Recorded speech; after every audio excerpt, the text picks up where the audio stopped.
섬김의 기쁨, 그런 제목으로 말씀을 전합니다. 어느 날 한 부자 청년이 예수님을 찾아왔습니다. 선생님, 선한 선생님, 내가 어떻게 하면 영생을 얻을 수 있습니까? 선한 선생님이라는 호칭은 하나님께만 해당된다고 예수님 말씀하시고 그의 질문에 이렇게 답을 하십니다. 살인하지 말아라, 간음하지 말라, 도둑질하지 말라, 거짓 증언하지 말라, 속여 빼앗지 말라, 내 부모를 공경하라 하는 계명을 지켜야 한다. 예, 선생님, 저는 어려서부터 계명을 지켜왔습니다. 이 청년은 나무랄 것이 없는 사람이었습니다. 성경을 보면 부자였습니다. 젊은 나이에 관원이 되었습니다. 계명도 잘 지켰습니다. 영생에 관한 선한 일에 마음을 둔 사람이었습니다. 예수님도 그에게 좋은 평가를 해 주었습니다. 예수께서 그를 보시고 사랑하사 이르시되, 점수를 잘 받은 사람이었습니다. 그런데 한 가지 부족한 것이 있다. 내 재산 다 처분하여 가난한 사람들에게 나누어 주고 그리고 와서 나를 좇아라. 이 청년은 가진 것이 많았기 때문에 근심하며 돌아갔다. 그렇게 성경은 기록하고 있습니다. 재물이 많은 것 때문에 슬픈 기색을 띠고 돌아갔다. 영생에 관한 그 선한 의지조차도 뒤로 할 수밖에 없는 재물에 대한 애착을 끊어낼 수 없었습니다. 무엇인가 많이 가지고 있으면 편합니다. 그런데 그것이 우리에게 올무가 될 때가 있습니다. 이 청년에게는 재물이 그러하였습니다. 그것이 하나님보다 더 귀하고 값지고 자기에게 필요한 것으로 인정이 되었기 때문에 돌아갈 수밖에 없었습니다. 우상 숭배는 어떠한 형상을 앞에 놓고 절하는 것도 되겠지만 하나님께 드려야 하는 마땅한 경배와 찬양을, 하나님이 받으셔야 하는 존귀와 영광을, 하나님이 지배하고 다스려야 하는 그 권위를 훼손시키는 또 다른 것, 그것이 우상이 되는 것입니다. 그것이 우리에게 자리에 잡히면 영적인 성숙도 어렵고 하나님께 대한 우리의 충성도, 완전한 헌신에 어렵도록 만드는 거침돌이 된다고 하는 것입니다. 하나님 나라를 위하여 수고하고 섬기는 일에도 기쁨을 누리지 못하게 만드는 문제거리입니다. 이 청년은 소유를 다 팔고 가난한 자들에게 나누어 주고 그리고 와서 예수님을 좇는 것이 기쁨을 만끽할 수 있는 주님이 제시한 방법이었습니다.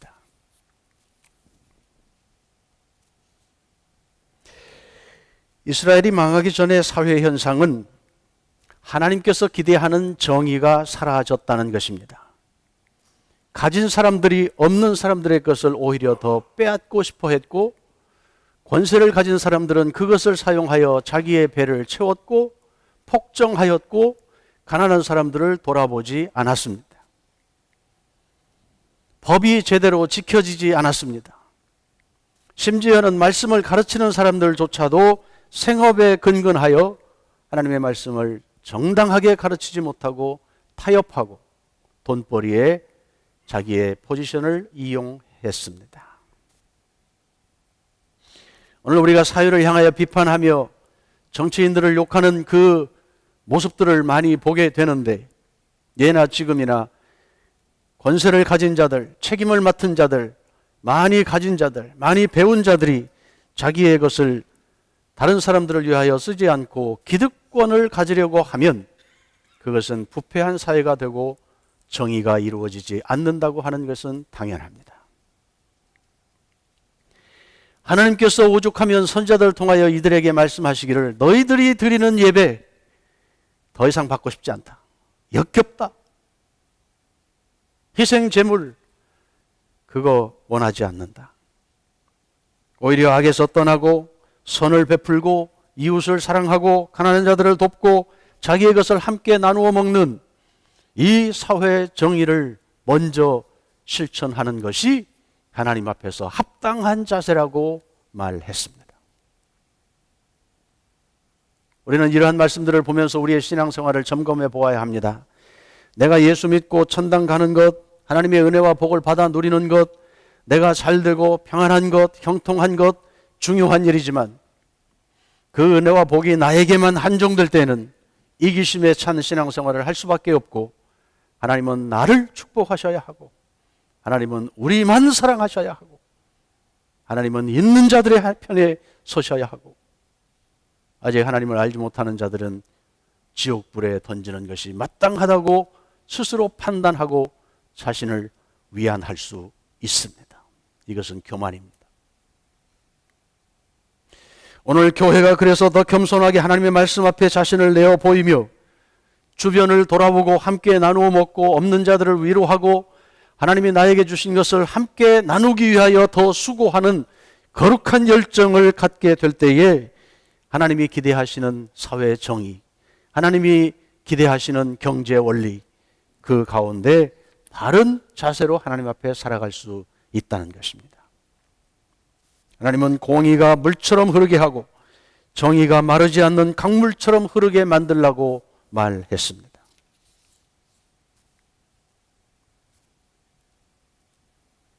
주변을 돌아보면 우리가 쉽게 마음을 주지 못할 사람들이 많습니다. 머리에 뿔난 사람, 북녘에 있는 사람들인 줄 알았는데 그들도 우리와 똑같이 감정을 가지고 살더라고요. 그들도 이 미국 땅에 와서 사는 사람들도 있어요. 여러분 만나보셨어요? 북에서 온 사람들. 쉽게 사랑할 수 없습니다. 아직도 일제 치하를 경험한 어른들은 일본 사람들에 대한 감정이 좋지 못합니다. 일본 선교합시다. 왜 합니까? 북한 좀 도웁시다. 왜 그럽니까? 하나님께서 그들을 사랑하신다고 하는 마음을 품기가 상당히 어렵습니다. 하나님은 희년제도를 두어서 경제적인 문제 때문에 할 수 없이 남의 집에 가서 종살이 하던 종들을 희년이 되면 다 풀어주게 했습니다. 고향으로 돌려보냈습니다. 더 이상 종에 대해서 소유권을 주장하지 못하게 했습니다. 땅도 원래 주인 앞으로 돌아가게 했습니다. 그 소유권이 하나님에게 있다는 것을 알 수 있도록 한 것입니다.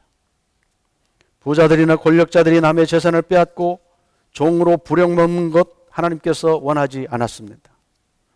가난한 이웃을 상대로 돈벌이 하는 것, 고리 대금업을 하는 것 하지 못하게 했습니다. 오히려 자기가 수고하여 벌어들인 것 중에 일부 11조를 거두어서 사회의 약자들과 함께 나누어 먹게 했습니다. 나그네들을 먹이게 했습니다. 추수할 때는 한쪽 구덩이에 남겨두고 이삭이 떨어져도 줍지 않고 가난한 사람들이 와서 그것을 거두어 먹게 했습니다. 또 한 번의 안식년 때는 땅도 놀려서 거두어 들이지 말고 짐승과 가난한 사람들이 먹을 수 있도록 남겨두도록 했습니다. 이것이 하나님이 함께 더불어 먹고 살게 하는 경제 원리입니다. 우리는 열심히 일해서 돈 벌어야 합니다. 그런데 그것을 잘 사용해야 합니다.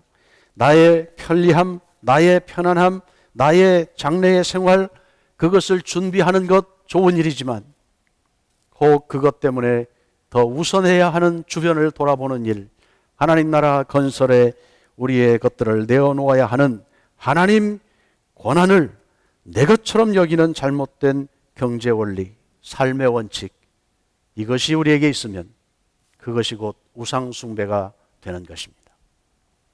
젊은 사람들이 열심히 공부해서 잡을 잘 구하고 가정을 이루는 것 하나님이 기뻐하는 일입니다. 그러나 그것이 더 중요해서 하나님께 예배하는 것이 뒤로 미루어지거나 하나님이 원하시는 수고와 봉사를 뒤로 미룬다고 하면 그것은 앞뒤가 바뀐 것이 될 수 있습니다. 공부가 우상 숭배가 될 수 있습니다. 자녀 양육하는 것 중요한 일입니다. 책임을 지고 잘 최선을 다해서 해야 합니다. 그러나 그것이 우상이 되어서 하나님께 향한 관심과 사랑, 하나님께 드려야 하는 마땅한 존귀와 영광을 가로막는 것이 된다면 그것도 우상 숭배가 될 수 있습니다. 우리는 그래서 늘 우리의 모습을 말씀 앞에 돌아볼 수 있어야 합니다. 우리가 생활해서 꼭 필요한 그 선한 것들, 하나님의 영광을 위해서 함께 사용되어야 하는 그것이 자칫 우리의 욕심, 우리의 계획, 우리의 생각, 우리의 우선순위 거기에 밀려 하나님이 취하셔야 하는 그 권한을 제한시키면 그것은 곧 우상이 되는 것입니다. 신약 성경에도 보면 고용주들이 일꾼들의 품삯을 제때 주지 않는 것을 나쁜 것으로 지적했습니다. 예수님도 먹고 사는 것 중요한 일인데 무엇을 먹을까 입을까 염려하지 말고 먼저 하나님 나라와 의를 구해라, 그리하면 이 모든 것을 더해 주신다. 삶의 원칙을 말씀해 주셨습니다. 행함이 없는 믿음은 죽은 믿음이라고 성경은 가르칩니다. 여러분, 우리 다 예수 믿는 사람들입니다. 주일날 놀러가지 않고 예배 시간에 와서 앉아 있습니다. 할 일이 참 많습니다. 눈이 와서 예배 한번 스킵하는 날 보면 시간이 그렇게 길 수가 없어요. 주일날 목사님들이 제일 좋은 것 같아요. 농담이지만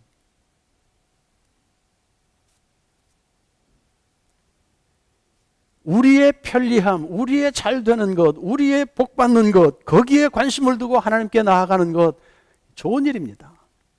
그런데 그 관심이 거기에 제한되어 버리면 하나님이 지금도 형편없는 내 주변의 이웃 사람들을 사랑하시고 그들에게 동일한 축복을 주시기 원하여 나를 불렀다고 하는 그것을 품지 못합니다.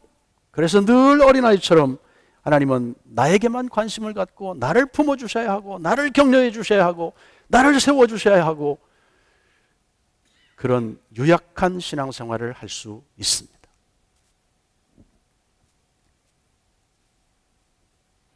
마땅히 돌보아야 할 형제를 돌보지 않거나 가진 자가 없는 사람들을 교묘하게 사용하여 돈벌이 하는 것, 빼앗는 것, 횡포입니다. 그래서 정당한 대우를 해야 합니다. 우리 사업을 하면서 일꾼들 집에 같이 일하는 사람들 둘 때 참 조심스럽습니다. 그래 잠깐 부려먹고 내보내면 되는 소모품으로 생각하면 금방 다 알아채립니다. 그래서 일하는 사람도 적당히 받은 돈만큼만 일합니다. 그러나 한 식구 되어 형제로 함께 마음을 나누면 그가 식구가 되어 일을 합니다. 마찬가지입니다. 제가 부교육자들과 함께 일하면서도 늘 그런 생각을 할 때가 많습니다. 그저 돈 몇 푼 줬다고 담임 목사 하수인 인격으로 이 일도 시키고 저 일도 시키고 뭐 그럴 때도 있습니다. 요즘 부교육자 교육하기가 참 어려워서 교회들마다 어렵습니다. 신학생도 없고 일꾼도 없고 일을 하고 싶은 사람들도 없고 그래서 교회들마다 페이를 좀 올려야 되나 그런 고민들도 합니다. 정당한 대우를 할 수 있어야 합니다. 그네들이 왜 한인교회에 오기 싫어할까? 돈은 조금 주고 일은 많이 시키고 이 일 저 일 다 시키고 제가 봐도 좀 미안해요. 목회자들도 생활이 될 수 있을 만큼 교회가 책임을 지도록 법에 규정을 해놓았어요. 형편이 안 되니까 그렇게 못하는 것이지요.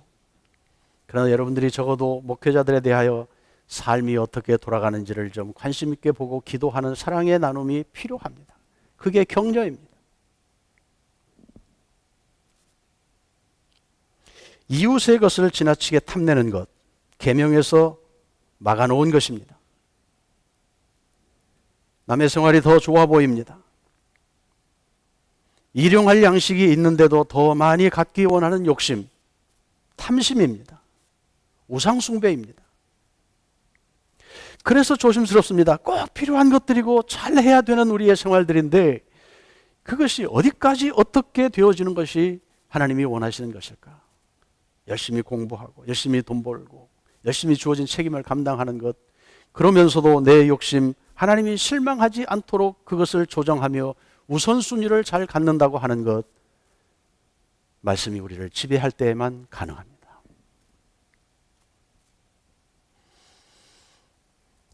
차를 바꿀 때마다 욕심이 납니다.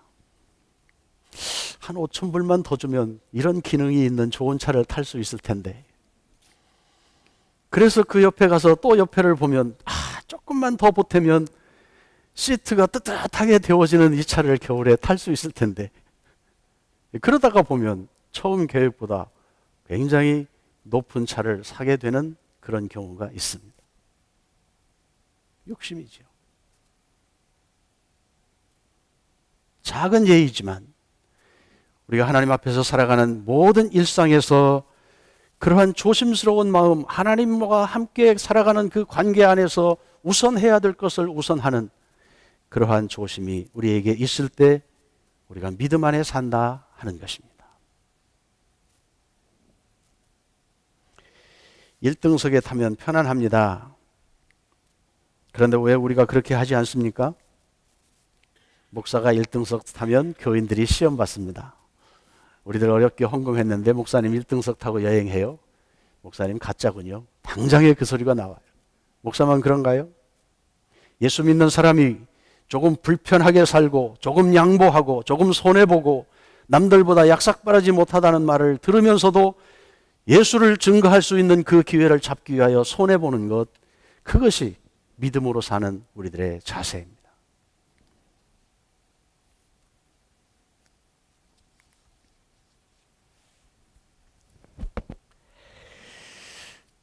돈 얘기 나오니까 말씀을 좀 하고 넘어가죠. 우리 교회에서는 하나님께 드리는 헌금들을 몇 가지로 나누어서 걷습니다. 하나님께 당연히 드려야 하는 11조, 하나님이 나에게 주신 것을 인정하는, 하나님의 소유권을 인정하는 최소한의 것입니다. 주신 은혜에 감사하는 마음으로 자원하여 드리는 감사 헌금, 그리고 이웃을 섬기고 복음을 전하기 위해서 드리는 선교 헌금이 구분되어 있습니다.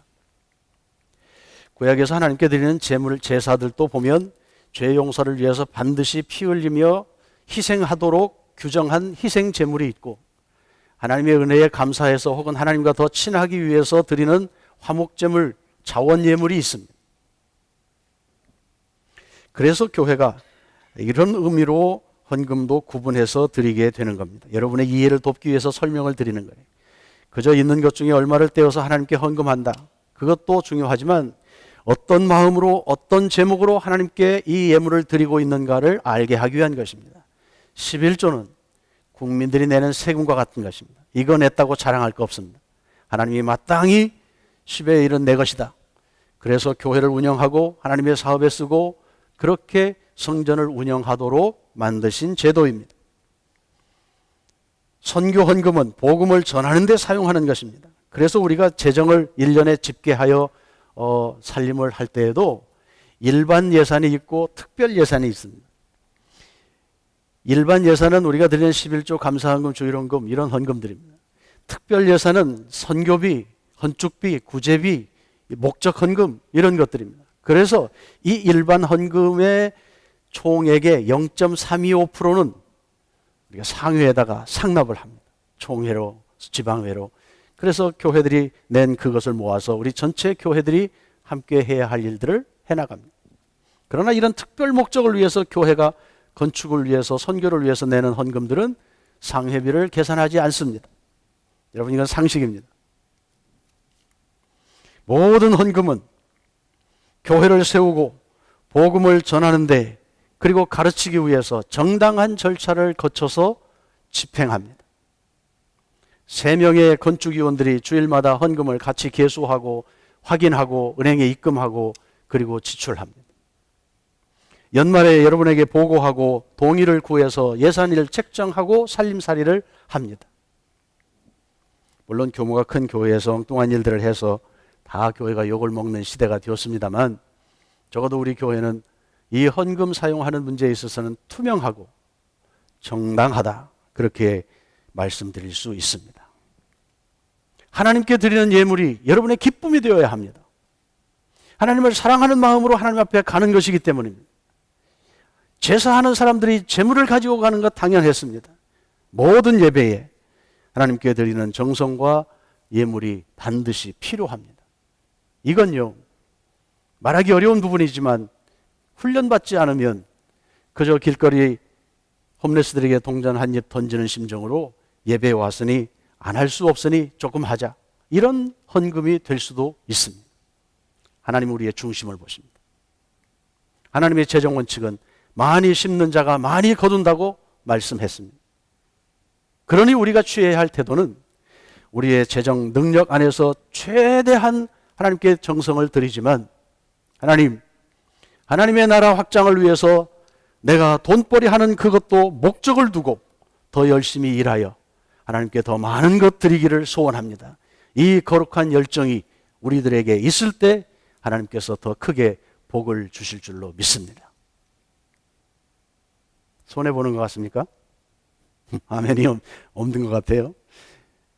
저는 젊은이들을 위해서 기도할 때, 하나님, 역사에 크게 쓰임받을 수 있는 큰 그릇들이 되게 해 주십시오, 그런 욕심을 좀 냅니다.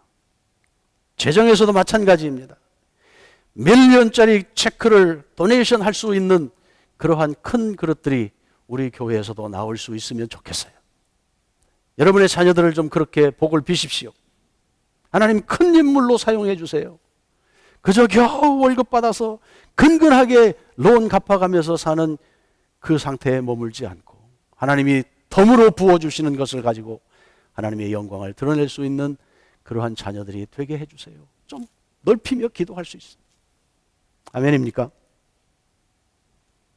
해보자고요. 손해보는 장사 아닌데 왜 그렇게 얼굴이 굳어지냐고요. 하나님이 하실 일이에요. 우리는 마음만 먹으면 돼요. 음도 근도 내 것이다, 하나님 말씀하셨습니다.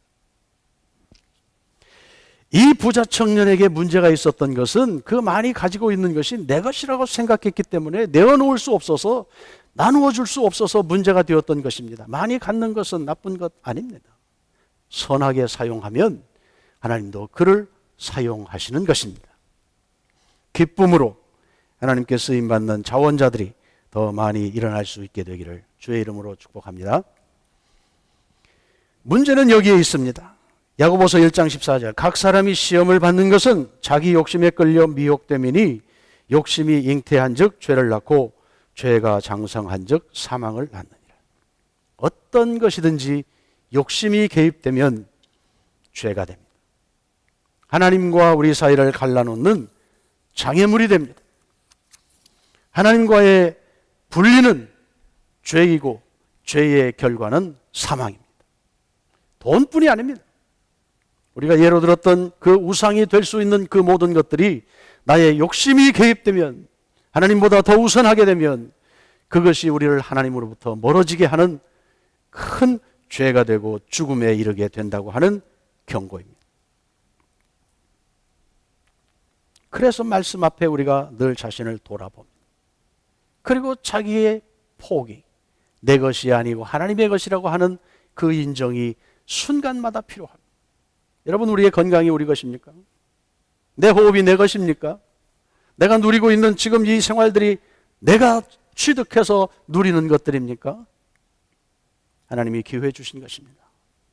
하나님이 거두어 가시면 아무도 그것을 막을 자가 없습니다. 그러니 하나님이 뜻이 무엇인지를 물으며 인조히 하는 것이 마땅하다는 것입니다. 하나님은 그의 자녀들이 열린 관계에서 화평을 누리기를 원합니다.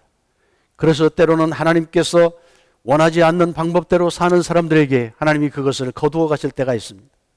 불편하게 하십니다. 고민하게 하십니다. 아브라함에게는 늦게 얻은 하나뿐인 아들 이삭이 문제였습니다. 아마도 우상이었겠지요. 하나님 그 아들 바치라고 했어요. 포기하라는 것입니다. 자식도, 백세에 얻은 그 금동이 같은 자식도 내 것이라고 하는 것입니다. 하나님 것이라는 것입니다. 포기하라는 것입니다. 그게 하나님의 다루심입니다. 모세는 좋은 환경에서 양육받았습니다. 그런데 그 편안함 왕궁에서의 특권 다 내려놓아야 했습니다. 도망쳐서 몇십 년을 포기하고 광야에서 다 인생을 허비하는 것처럼 살아야 했습니다. 하나님만 바라보게 했습니다. 이게 하나님의 다루심입니다. 사랑하는 사람들이 하나님과의 관계에서 막힌 것들이 있을 때 그 장애물들을 하나님이 거두어 내는 것입니다. 혹 우리가 어려운 문제를 만날 때 이것이 하나님이 나를 훈련시키고 새롭게 하시기 위한 다루심인가? 그래서 물어보아야 합니다. 고기 잡던 어부 베드로, 어부에게 꼭 필요한 금을 다 버리고 주님을 쫓았습니다. 그것은 자기 포기입니다. 어떻게 보면 죽는 것입니다. 내일에 대한 보장을 다 내려놓는 것입니다. 더 이상 어부로서의 삶을 살지 않는 것입니다. 이게 신앙생활입니다. 하나님만 바라보고 뒤쫓아가는 것입니다. 이것도 하고 이것도 하고 그것은 가능치 않습니다. 바울은 자기의 배움과 가문, 그 신분의 자랑을 다 내려놓았습니다. 배설물로 여겼습니다. 그리고 예수님을 쫓았습니다. 하나님과 나 사이를 가로막는 욕심, 자랑거리, 드러내고 싶은 마음, 잘한다고 자랑하는 것, 때로는 필요하지요. 우리 자존감을 위해서 필요할 때가 있어요. 그러나 그것이 하나님이 취해야 하는 영광을 가로막을 때 하나님은 원하지 않습니다. 내려놓아야 합니다. 포기해야 합니다. 그래야 주님과 하나가 될 수 있습니다. 하나님과 관계를 막는 것 무엇이든 속히 청산해야 합니다. 하나님과 분리는 죄이고 그 결과는 죽음이기 때문입니다. 세상살이의 욕심으로 마음이 무뎌지거나 재물을 하나님보다 우선하는 것을 경계해야 합니다. 은혜를 받은 사람들도 자기 욕심으로 마음이 굳어지면 하나님에게서 멀어질 수 있기 때문입니다. 히브리서가 말하는 광야에서 죽은 백성들, 믿음 없는 사람들, 불신앙하는 사람들, 하나님을 불평하던 사람들, 이미 은혜를 받고 출애굽하고 홍해를 건너고 하나님의 만나를 먹고 그 모든 은혜를 특권을 누렸던 그러한 사람들이지만 다 멸망했다고 경고하고 있습니다.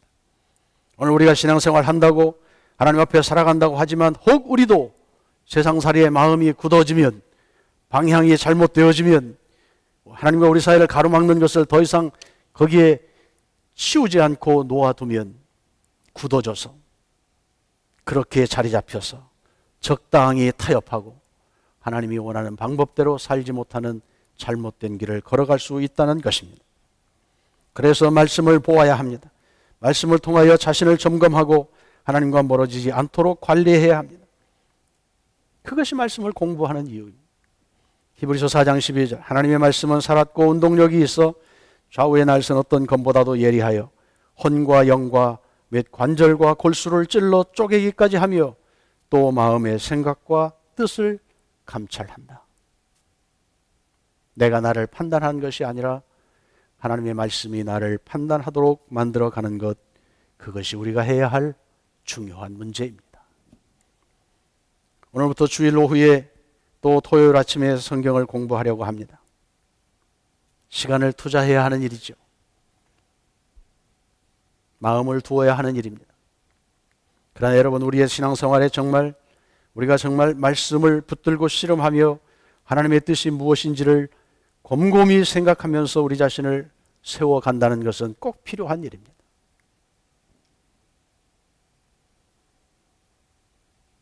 구역에서 하는 생활훈련, 중요한 일입니다. 제가 좀 이렇게 설렁설렁 편하게 가지만 저는 목적이 있습니다. 적어도 하나님께서 우리에게 생활 속에서 신앙인으로 산다고 하는 것이 무엇인지를 그 책을 통하여 하나씩 심도 있게 공부해 가고 있어요. 여러분 한번 생각하고 잊어버리지 모르지만, 여러분 가까운 친구들에게 여러분은 예수 믿는 사람으로 평가를 받고 있습니까? 여러분의 자녀들에게 감히 영생에 대해서 자신 있게 1, 2, 3를 어떻게 해야 하는지를 기초부터 고급 과정까지 신앙생활에 대해서 안내하고 있습니까? 여러분과 함께 사업하는 파트너들에게 정직하게 하나님의 백성으로 살아가는 모습을 보여주고 있습니까? 아니, 여러분 스스로가 하나님 앞에서 이 정도면 내가 만족한다, 하나님 보시기에는 어떨지 모르지만 나는 만족한다, 그런 만족함이 있으십니까? 우리가 다시 한번 일어나 하나님의 백성으로 사는 것뿐 아니라 하나님의 나라를 함께 세워간다고 하는 기쁨을, 그 섬김의 기쁨을 더 누릴 수 있는 새로운 각오와 열심이 삶에서 이루어질 수 있게 되기를 원합니다. 기도하십시다.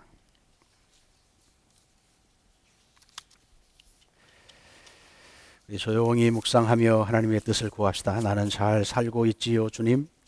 이 정도면 잘 가고 있는 것이지요? 만족하시지요, 주님? 그렇게 묻고 돌아볼 수 있는 시간이 되기 원합니다. 같이 묵상 기도합니다. 주여 도우시옵소서. 주여 켜주옵소서. 주여 시옵소서. 주여 시옵소서.